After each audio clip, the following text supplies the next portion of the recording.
Welcome to our Be Well 365 presentation. MCPS has returned back to physical spaces. My name is Ms. Greco, and I'm going to be going over some stress management techniques and coping strategies, as well as what's it going to look like when we come back into the building, and how to cope during this time.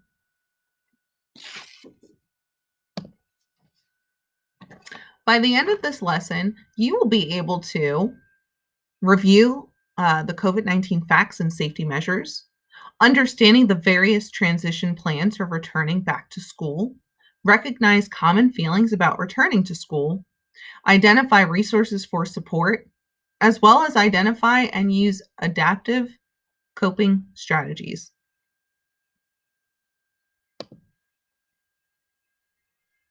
Here are some COVID-19 facts.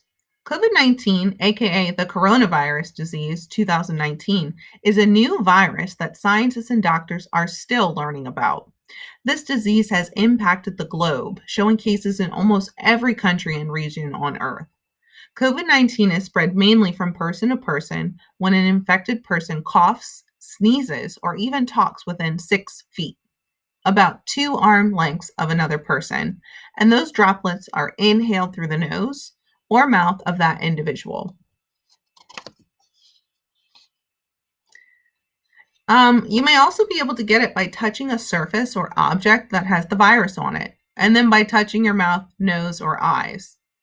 Symptoms can vary from mild to no symptoms or to severe.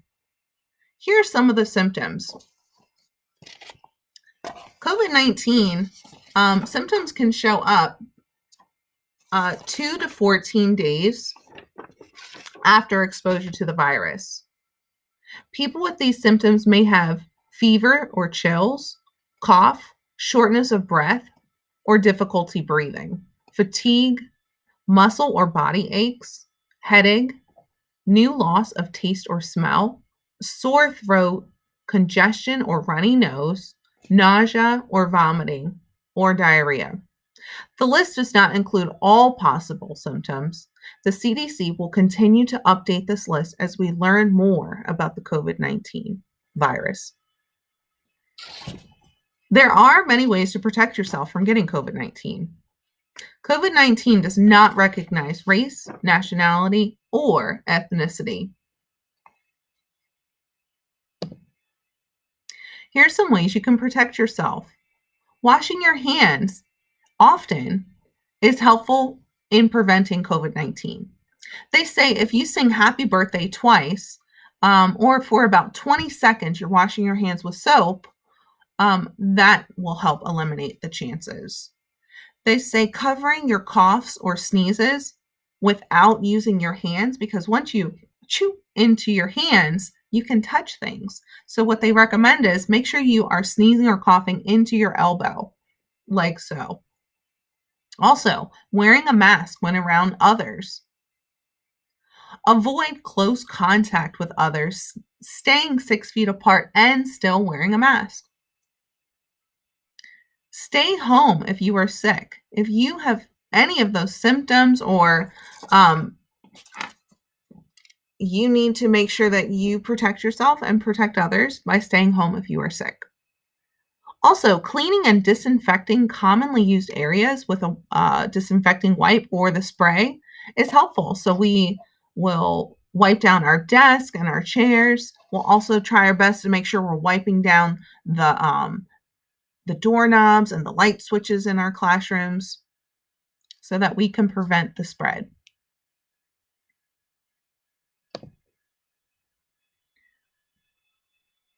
Again, these are things we just talked about. Here are some examples of safety measures that may be in place at our school to keep everyone safe. Mask over nose and mouth, social distancing 6 feet from one another.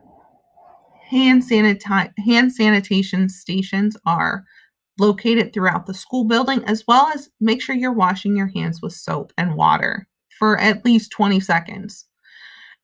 Staying in smaller class sizes is helpful, and also staying within the allotted boxes that have been taped off within the classroom. Stay home if you do not feel well. And also making sure you clean as you go and you clean up your area as you leave. What will it look like when we return back into the building? What we can expect is that the school day and your interactions are going to look much different than they did when you were in the building before COVID. So for our sixth graders, you were in elementary school. Same thing, when you were in school, there were things that you could do before COVID that now we have to do things a different way. You may notice that you may be in a different space. So maybe on your schedule, it says you need to be in one room, but you're in another room. And so that's because we're trying to maintain social distancing. And so we need to have a certain amount of students in each room. And so they are taped off. You may notice that you're around different people, friends, staff, teachers. You may notice that you have another teacher that may not be your teacher. So for example, if you have me for math, you may be in school with Miss Adeback while she's in school, or vice versa. Or it might be the same for another teacher, where some teachers that you have will be teaching virtually and another teacher will be there physically, and then they'll switch off. You'll also notice that you may not be returning physically to the building on certain days or certain weeks. We have our Gold Week and our Burgundy Week, as you notice. Transportation may also look different. Here's some safe ways to socially interact: fist bumps, air hugs, air high fives, a head nod, and my favorite, an elbow bump, just like in basketball. Well, no, you would get a foul. But when you greet your friends, you can elbow bump. Think about some other ways that you could socially interact with your peers.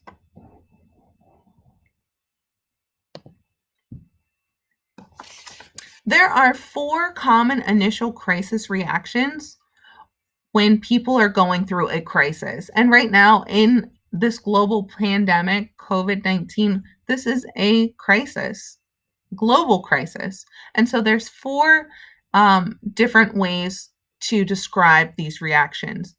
People can have an emotional reaction, such as shock, anger, despair, depression, sadness, or grief. Then you could have cognitive, which is decreased self-esteem or self-blaming, memory impairment, confusion, nightmares, intrusive thoughts or memories. The third one is physical reaction. You could have fatigue, you could be tired, you could have insomnia, sleep disturbances, headaches, decreased appetite, impaired immune response. And the last one is interpersonal or behavioral reaction, which could look like alienation from friends, social withdrawal or isolation, increased relationship conflicts, crying easily, change in eating patterns, tantrums, risk taking, or aggression, to name the few. And these are all perfectly normal reactions to a crisis, such as being in a global pandemic. So what you're feeling, if you're feeling any of these things, is perfectly normal. I have the following reactions. As you look at these emotions, I want you to think about how the return to school plans are making you feel. Find an emotion and face that best represents what you think would be a common reaction to these topics for you. There's a lot of uncertainty, which leads to fears and anxieties we otherwise would not have. Depending on your circumstances, you may be uncomfortable. Please let a trusted adult know. Some of you may be feeling happier and more relaxed than usual, while others may feel angry and scared. It's okay to have these reactions, and it's okay that these reactions may change minute to minute, hour to hour, or even day to day. All of these reactions add to our stress levels. It's not what happens to you, it's how you respond to it, with the help of supportive and caring people and trusted adults. Now we're going to review ways to cope and manage these reactions.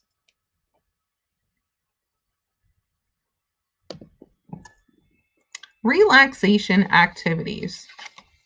The first one is deep breathing.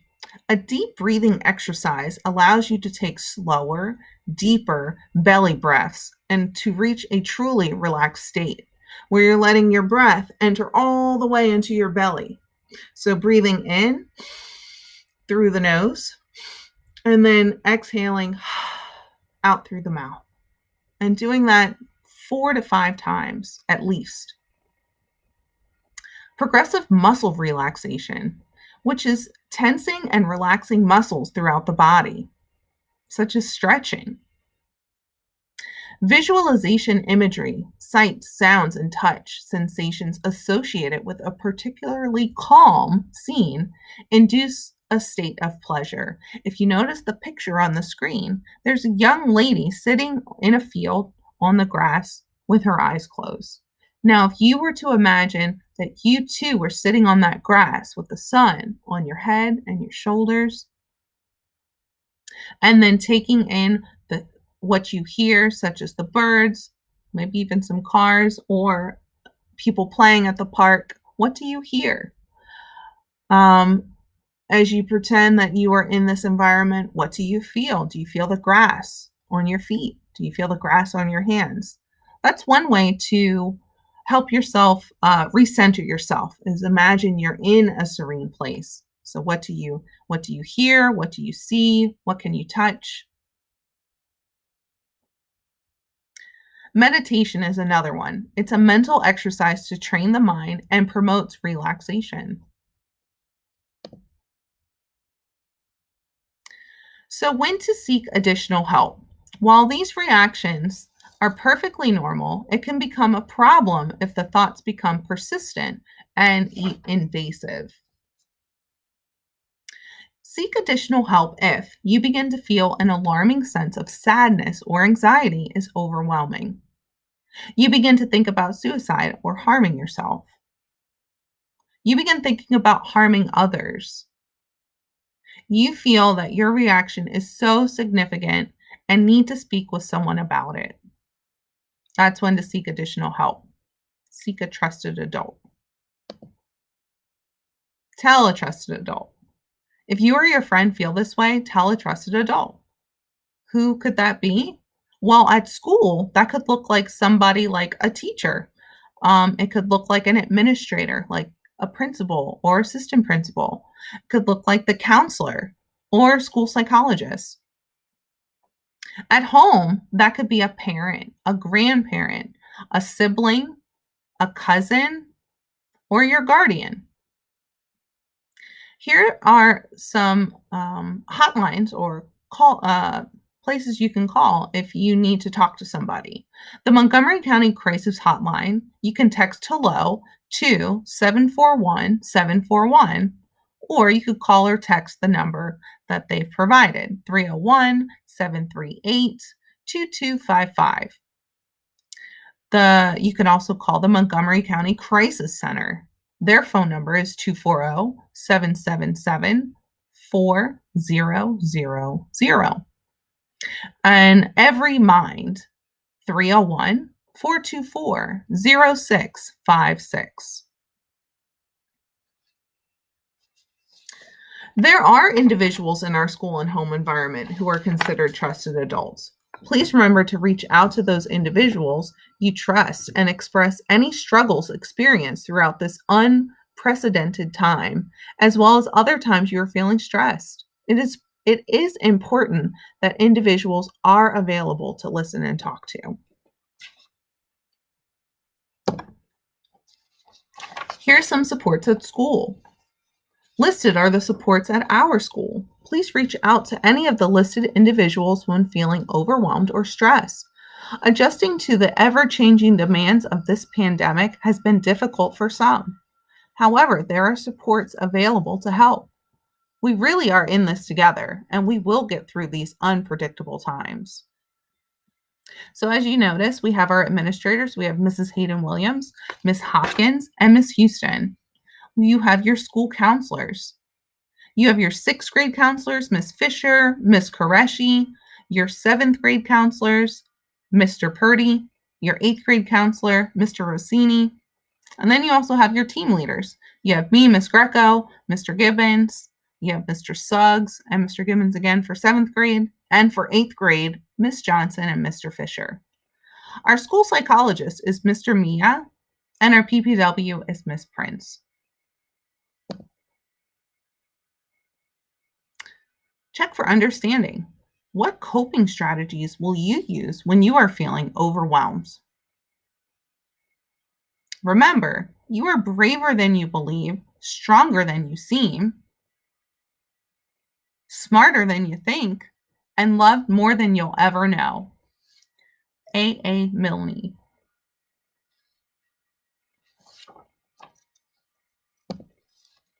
Here are some great stress management resources. If you notice in the first column, here are some home workouts to get you up and moving. Kid and teen at home workout, 15-minute kickboxing lesson, 30-minute Latin dance workout, and a 30-minute yoga. These are just to name a few. These resources will be shared with you, but check them out. For mindfulness and guided meditation videos, we have some guided meditation, some seated body scan, yoga and mindfulness brain pop video, calming breathing exercises. And then we also have some coping strategies that you can try out. You have A to Z coping strategies and grounding techniques. And then Let's Breathe Together, MCPS Canvas resource.